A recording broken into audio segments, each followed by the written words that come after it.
I'm Professor David Wilson. As a criminologist, I'm often asked, what's it like to interview a serial killer? This is a tape-recorded interview. Date is 11/17/84. In this new series, I'm going to take you on a journey into the dark heart of the police interrogation room. Using cutting-edge lip-sync technology, we'll bring to life the actual taped confessions of some of the world's most notorious murderers. Put that pillowcase or whatever it looks like, cushion cover over her head. And bring you face to face with evil. Put her into the sleeping bag. No, I just slung her in the corner. And along with forensic psychologist Professor Michael Brooks, I will analyse their interviews in unparalleled detail. And while he was asleep, I put a noose around his neck. I throttled him with the noose, and he hardly struggled. Like the police detectives who interviewed them, you'll experience firsthand their cold and calculating minds. I've never gone with women. I knew that she favoured my sister and me.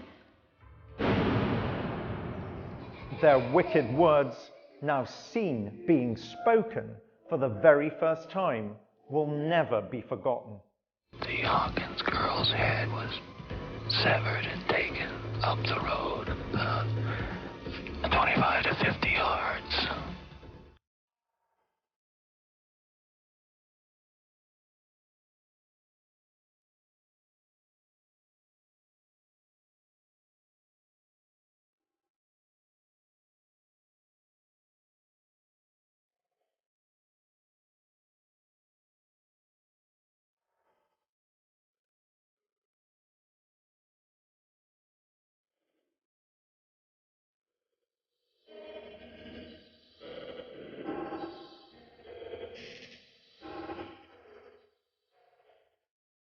A deathbed confession is an admittance to a crime or crimes from someone who is nearing death.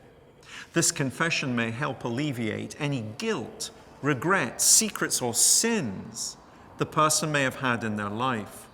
In prison and on death row, these kinds of confessions can also be quite commonplace. But for some, they become simply an opportunity to have the last word and assert their control over their captors and their victims' families. In 1989, one of the most infamous serial killers in history was facing the electric chair. Convicted of the murders of 20 women in 3 separate states, a geographic transience that would initially allow him to evade capture, he was charming, handsome, and educated, the very personification of a lady killer. In his final days, he granted a series of interviews with detectives, claiming he was about to reveal the locations of many other victims. What followed was a game of cat and mouse, where fact and fantasy merged. Who is this serial killer who played mind games until the very end? Theodore Robert Cowell, or better known to you and me as Ted Bundy.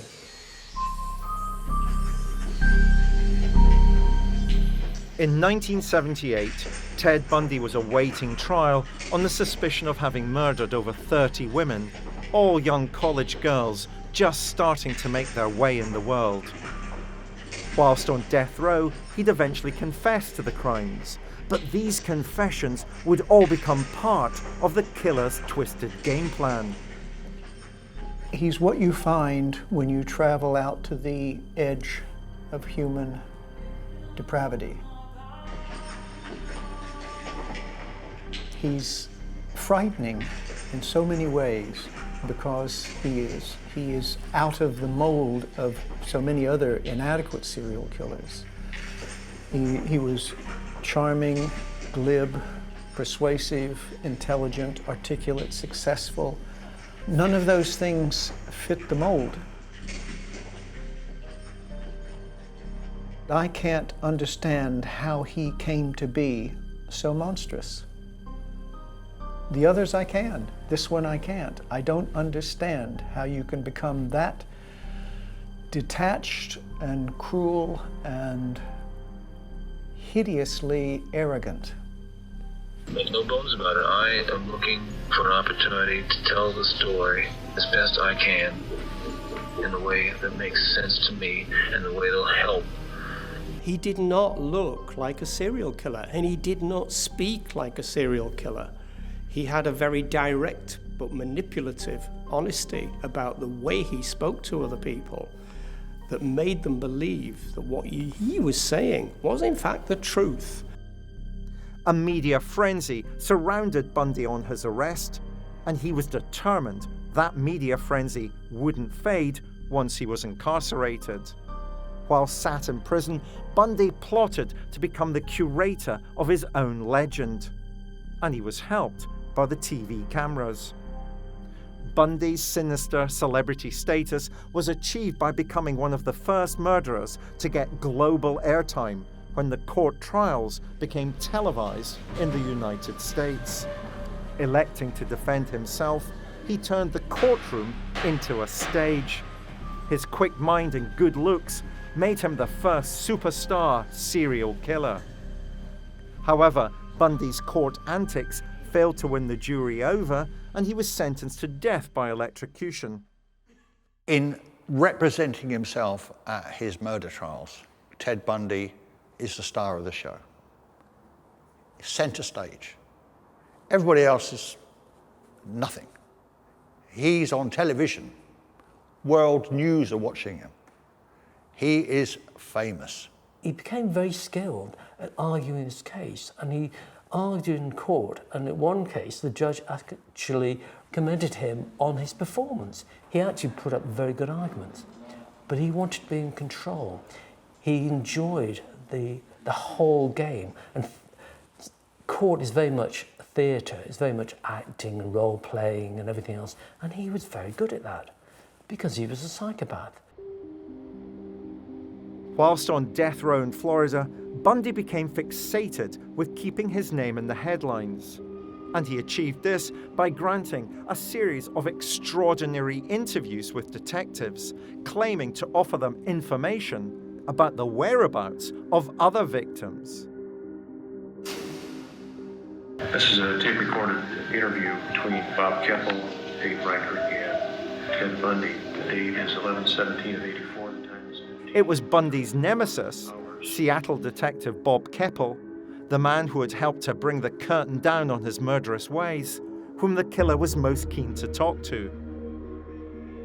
I can't remember what night of the week it was. Thursday night, I believe, I don't know.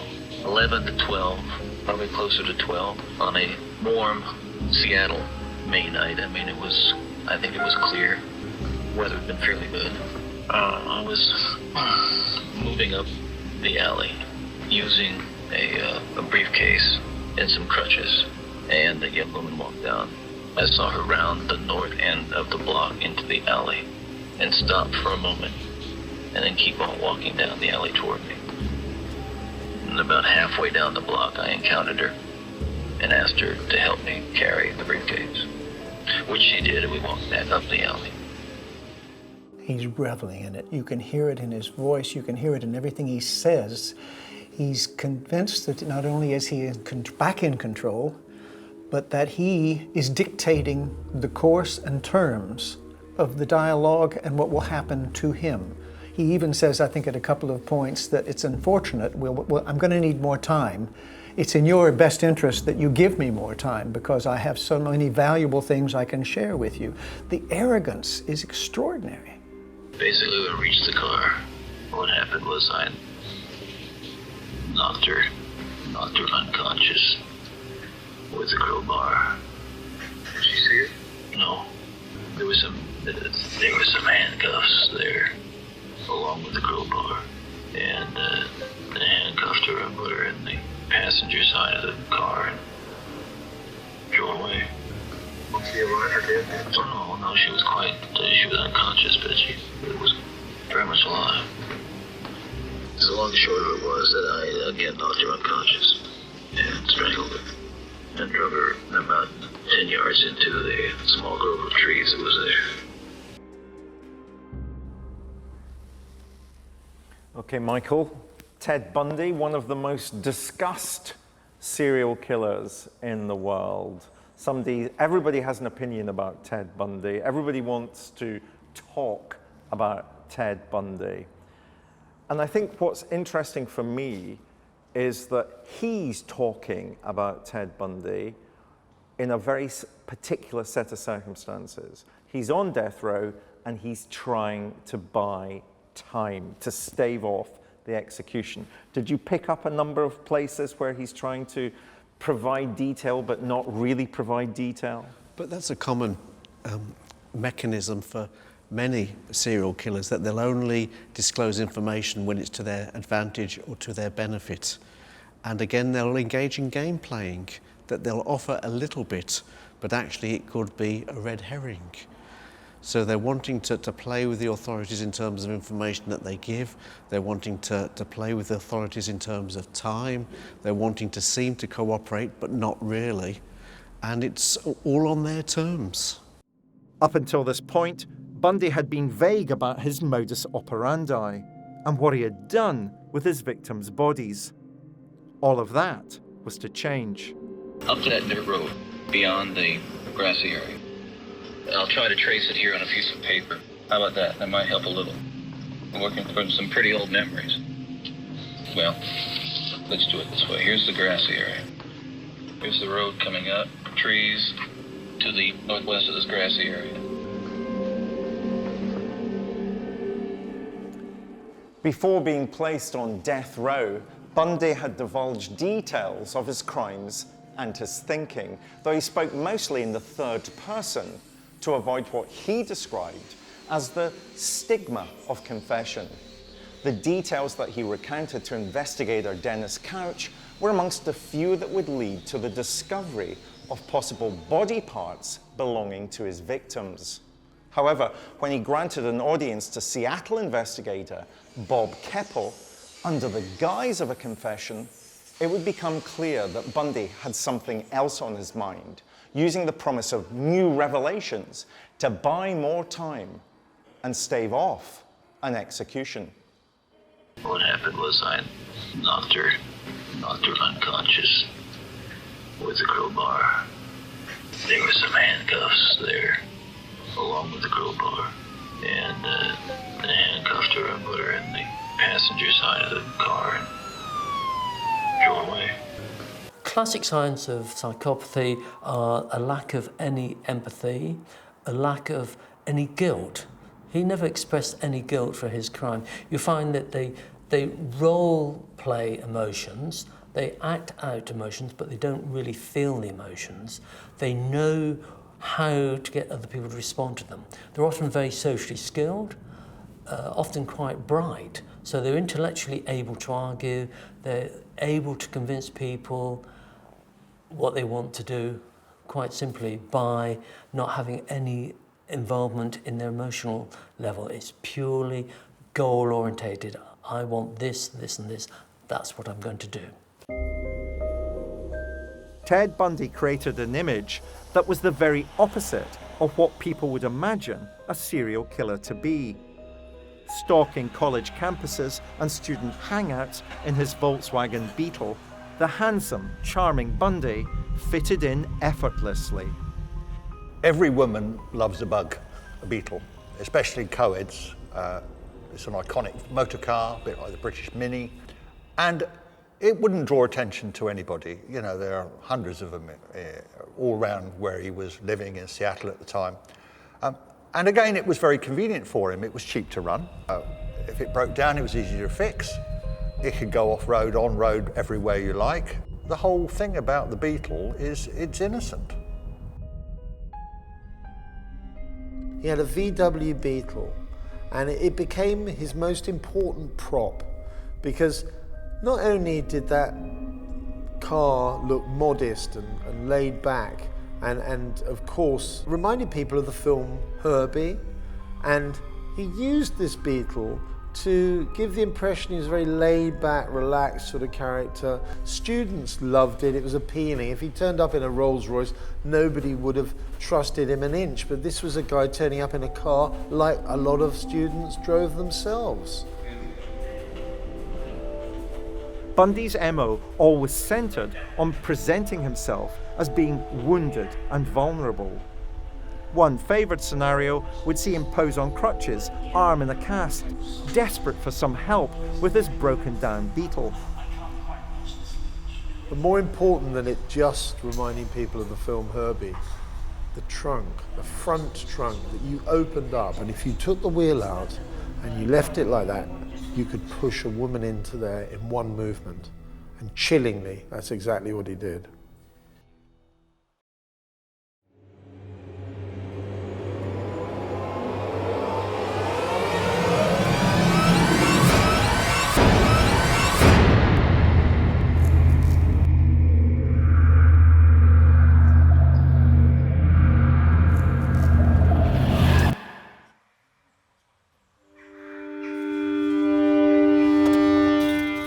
Serial killers develop what they call a murder kit.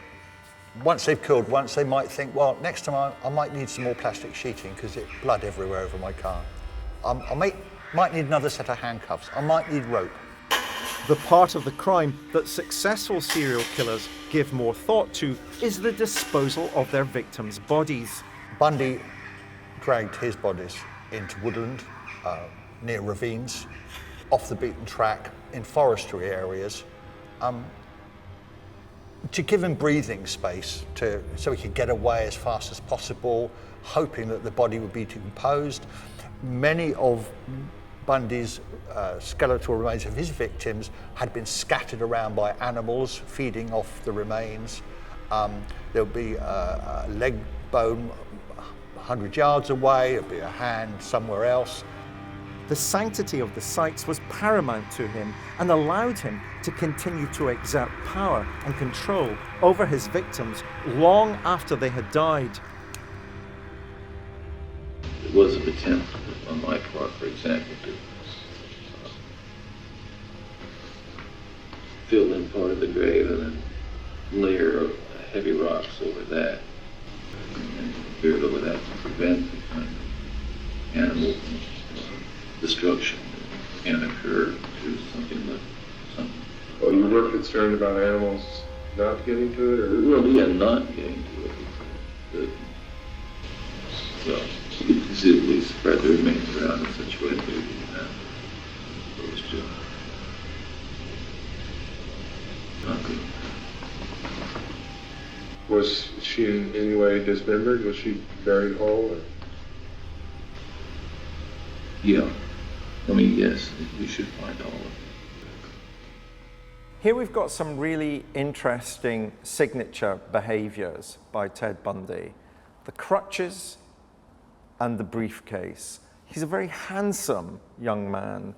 How does he use this particular signature to his advantage? To draw in his victims. He's very specific about what he's doing. He's very specific about who his victims are.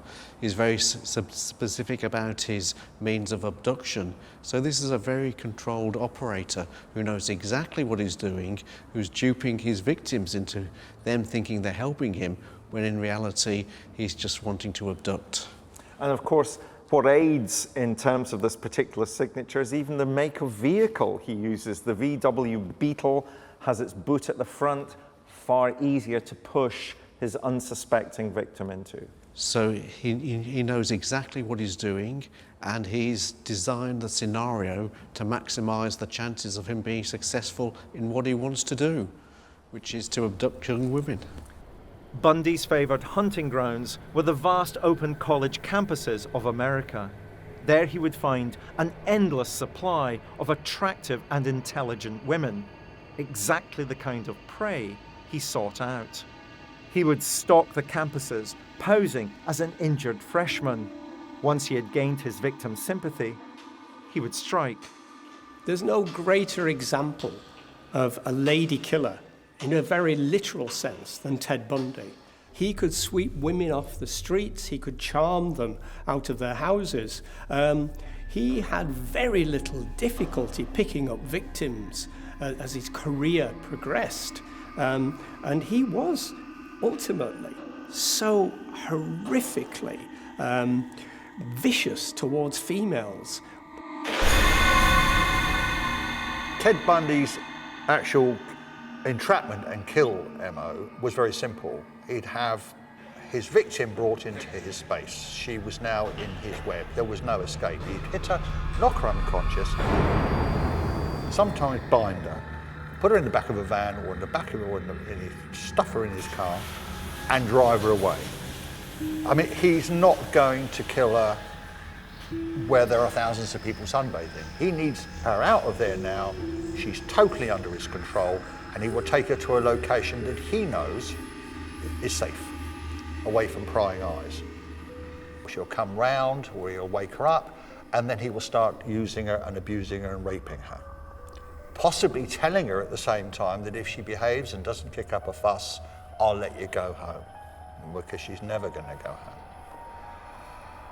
Then when he's sexually satisfied himself, and we're talking about a very sadistic man who would probably torture and cut and strangle and let off again and strangle, let off again, then he would kill her. And he would kill her by bludgeoning with a rock or a tree limb and smash the skull. Okay, like this road, I just said that the Hawkins girl's head was severed and taken up the road 25 to 50 yards and buried in a location about 10 yards west of the road on a rocky hillside. I've noticed with a lot of serial killers where the skull is very, very seriously damaged, it shows a hatred for women, an underlying hatred. It is smashing the part of the body up which has caused the problem. The mind, the head has caused the problem. It's a dark place to go, but that's what happened. He is smashing this up. Did you hear that? Probably you found the damage to the head, the jaw in particular, probably broken. But if you'd found that, you would have known who it was. However he may have presented it as a considered rational decision, the decision of an intelligent man, psychologically, it's actually very basic. It's actually about all the standard reasons for confessing. So actually, it's about him seeking to justify what he's doing. And we see this very directly in the way that he wants to talk to Bob Keppel, the famous detective, about the why, as he puts it. And Bob Keppel cuts him down straight away. He says, doesn't really help us knowing the why. Bob Keppel's very aware that that's the reason why Bundy is sitting in front of him. He wants to justify what he's done. I don't think anybody doubts that I've done some bad things. The question is what, of course, and how, and maybe even most importantly, why. To me, the why never caught anybody. I'm not trying to convince you, Bob, that you should be interested in the why if you're not. I think there are a lot of people are. I know I am. I think a lot of people are interested in why. People constantly will ask me, why? Well, let's talk about the why.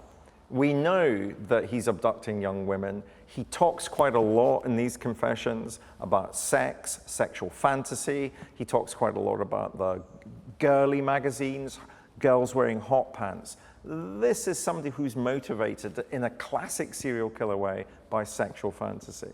He knows who he's targeting. He gets sexually excited by them. So sex is an element within his modus operandi. How does the interviewer know that the interviewee isn't simply going to dupe him? If you're the interviewer, then you're always assessing the quality and accuracy of the information that you're given. Do you think it's true? Does it match with other things? Or is it just superfluous? And the interviewee will want to know, actually, what are the questions you're asking? Why are you asking them? How relevant are they to what it is that you want to share? Are they helping you understand yourself? because many offenders don't understand themselves, and actually through an interviewing process you can help them understand why they committed their offence if they want to know, if they have a blockage somewhere along the line. Bundy didn't target vulnerable women on the fringes of society, such as sex workers or runaways. He chose college girls in the prime of their lives. The reasons for him brutally killing these girls may be traced back to his earliest known rejections by the opposite sex. His first girlfriend was a beauty, long, dark-haired girl, extremely attractive, with wealthy parents. And she invited Ted to meet her father and mother, and like many fathers do, we all know this, the daughter brings the boyfriend home, and the father says, well, I don't think you're quite what you think you are, young man. I don't want you to see my daughter again. And Ted took a great affront at that. He was dumped by this girl, who was going to be his arm candy, respectable arm candy for years to come, and she dumped him. And it was a slap in the face to Ted, who was trying so hard to become somebody special, and he harboured a grudge. And when we look at all of Ted's victims, if we were to put all the photographs on a piece of paper in a row, you would think they were all sisters.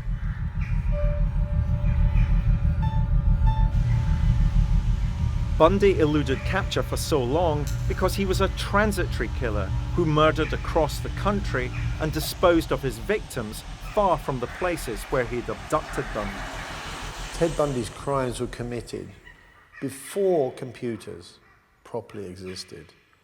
And he killed his victims over a vast, wide area of America.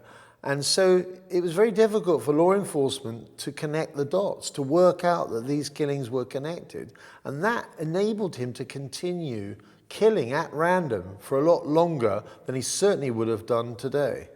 One of the problems in America is, compared to Britain, it's extremely large. It's nearly 40 times the size of the UK, with thousands of police forces. And what happens is, if you commit a murder in one state, you can travel, like in California, 2,000 miles to another part of the state, and the police forces will not communicate to each other. In those days, they didn't have the internet like we have today. So you could quite easily kill somebody, move the body to a different part of the state, and the police would never link the murders together. During a 10-year killing cycle, Bundy had murdered close to 30 women. The sheer number of victims and their visual similarities convinced the police they were dealing with a serial killer. And over time, Bundy's name would repeatedly be presented to the police as being a possible suspect.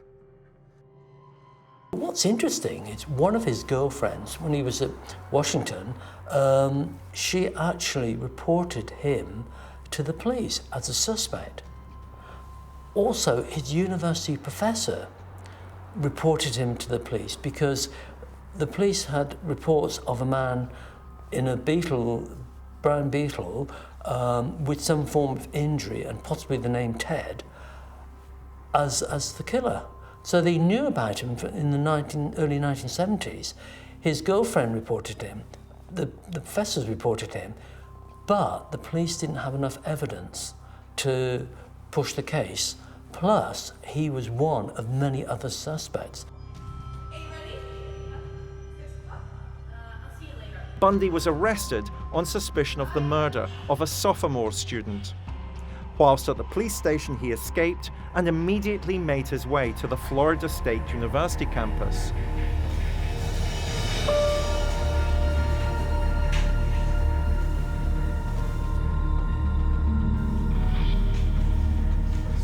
Where he would carry out his final deadly act, the frenzied bludgeoning of 2 girls.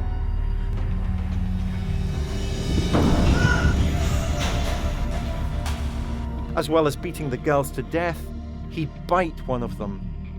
The cruel irony being, it was teeth marks from his dazzling smile that would be amongst the most compelling physical evidence to hold up in court. Bob Keppel was a highly experienced investigator. Realizing that time with Bundy was running out, he used every weapon in his arsenal to try and turn the tables on the serial killer. The scenes that followed wouldn't have looked out of place in the movie The Silence of the Lambs. In a bid to appeal to Bundy's vanity and narcissism, Keppel asked Bundy to offer his own unique insight into the Green River murders, another serial killer case that Keppel was working on back home in Washington state. Asking Bundy for his professional advice would years later look like a master stroke, as he provided a chillingly accurate assessment for how the killer, who would much later be revealed as Gary Ridgway, was operating and how he could be caught. Well, first of all, he's trying to dispose of the bodies where they won't be found. This guy doesn't want to get caught. I think it's clear that over time you can see him, at least it would appear, that over time he's trying to improve his dump sites. He's trying to get better at disposing of his bodies. Bundy was killing in the same area, the Pacific Northwest. He had enough knowledge about the areas to give advice, and he actually did give sensible advice because he knew the kind of framework that Gary Ridgway was working in. It takes one to know one almost, and he was very good at doing that. What he's doing to Bob Keppel and the investigators is he's trying again to be this authority figure.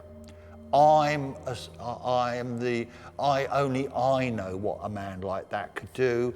I would think he would do this and he would do that because, I'm an expert on this thing. I'm a sort of a student, if you will, on these sort of things. And he's watching the police lean towards him and listening and writing notes. And he's, again, like in court, the star of the show. Let's say he's continuing to kill. Still in the Seattle area. We found these locations out here. What would his next step be? Who knows? This guy is learning. He's trying to find the best way to dispose of his bodies he can think of. Bundy is able to help Keppel in identifying what the Green River killer, Gary Ridgway, may do, identifying correctly that he may be going back to the bodies. And this will have played absolutely perfectly into his self-conceptualization as the expert, as an expert, albeit that expertise is in serial killing.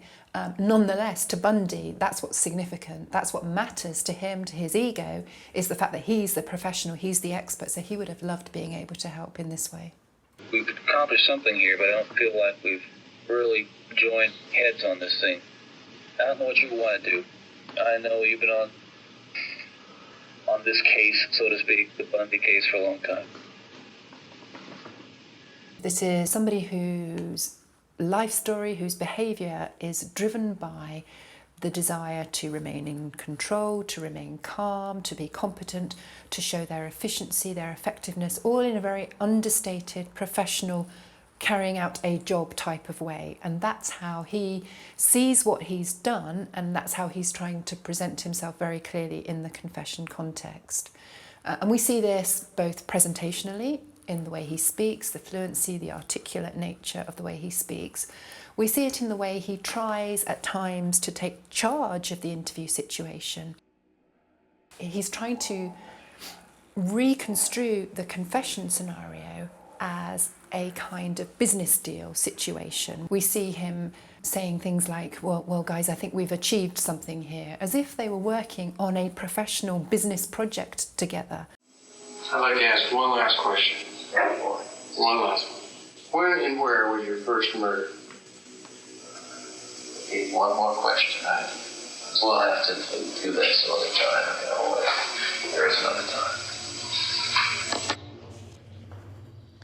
In the final analysis, Ted Bundy's death row confessions offered little by way of information that would help detectives solve the many more crimes he was suspected of having committed.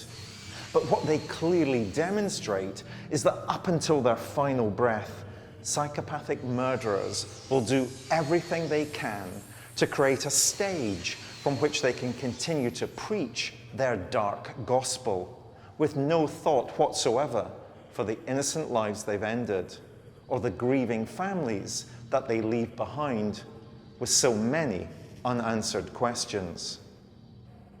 It's a dirt road. It made a steep climb, not really, I mean a short, steep ascent up a little incline, and then wound up to the left.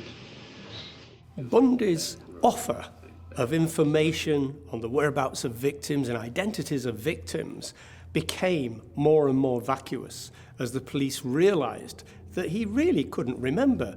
These individuals were just objects. He didn't really note them as being individuals at the time when he was killing.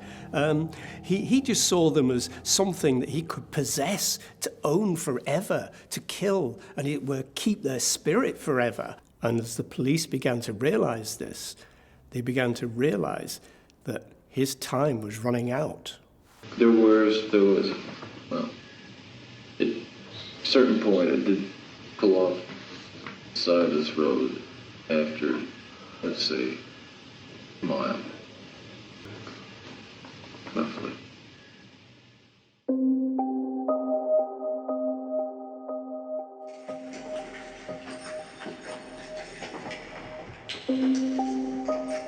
Bundy's last night, late in the evening, he was interviewed by Dr. Dobson.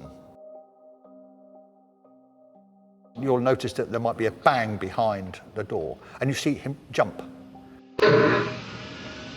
Because he knows he's going to be dead in the morning, but he thinks they're coming from him already, so there's a terror there. Quite frankly, the police are not interested anymore. They want a little bit of information. They want him sitting in that chair as fast as possible, and so do the victim's next of kin. And at the very end, when Bundy was executed, they shaved him, they put a sanitary towel in his anus, and they tied an elastic band around his penis, and they shaved his head. And you've got to remember that his human dignity is gone when he's shaved and he's prepared for execution. And that's when his whole psychopathology, his ego just collapses. And there he is, taken, staggering, and strapped down into an electric chair, terrified, because within minutes, he's going to be burned to death.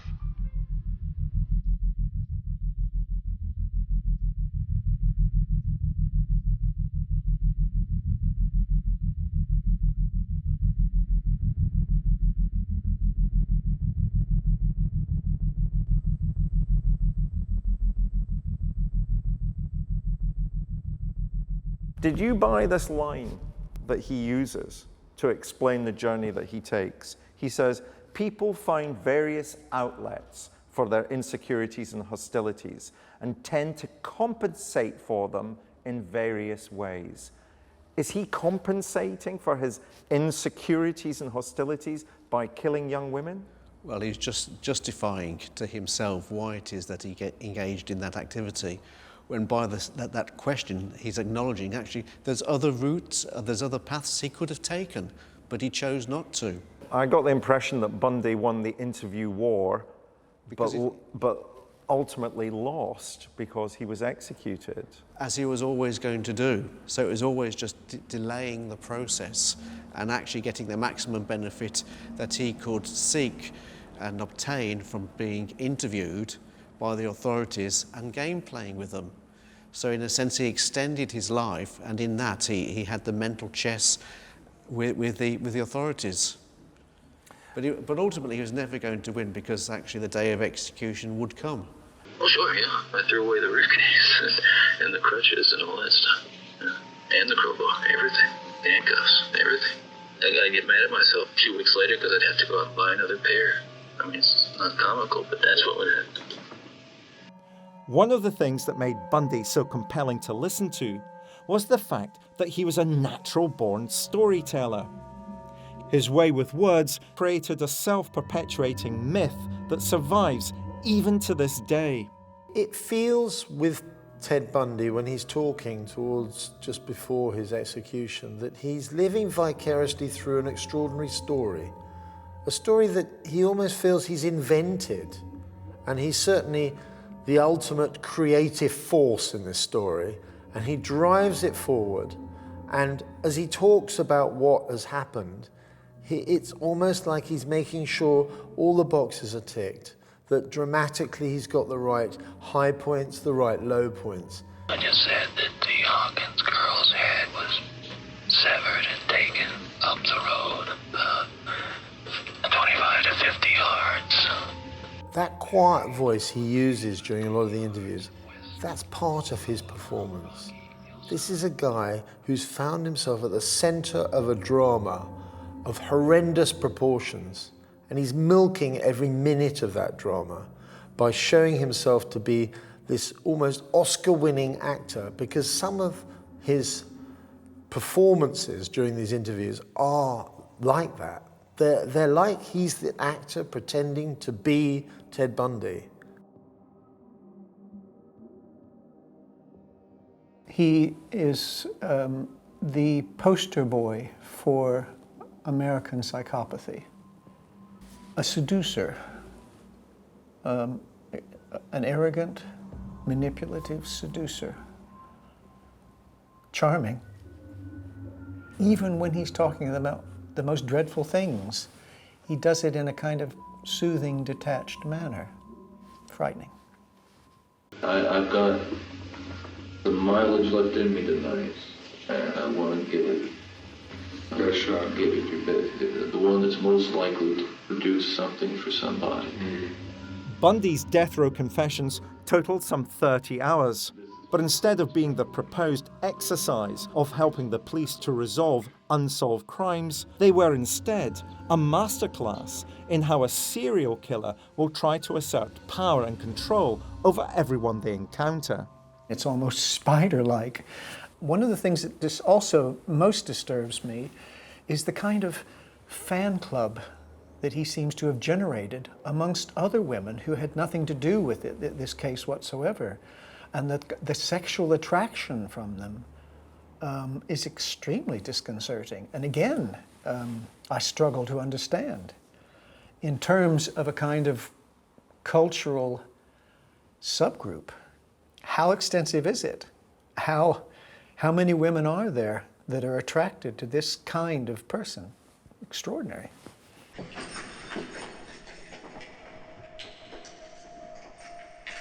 Bundy's legion of adoring admirers only chose to see the charming side of the seducer, not the murderer of innocent young women.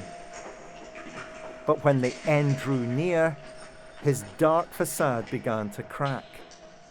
As Ted Bundy's ploys began to fail, you began to see revealed behind this charming mask, this handsome mask, this superstar persona, revealed behind that, slowly but surely, was the psychopathic, uncaring person who had delivered deadly force towards endless numbers of young girls, and probably would have done forevermore had he not been caught. He was the all-American boy who turned the all-American dream into a living nightmare. There's a lot of romanticism around Ted Bundy. It's ludicrous. Let's not forget, he cracked his victims' skulls open. He raped them. He mutilated them, and then he buried them. And often didn't even admit where he buried them, which put their families through even more anguish. He was truly evil, even if he may have looked on the outside like a very decent, respectable, middle-class person. If you'd have seen the scenes of crime photographs and the terrible tragedies and the brutality of Bundy snatching and tearing away such beautiful lives and destroying families and the pain and suffering it's caused, if anybody deserved to be executed, it was Ted Bundy.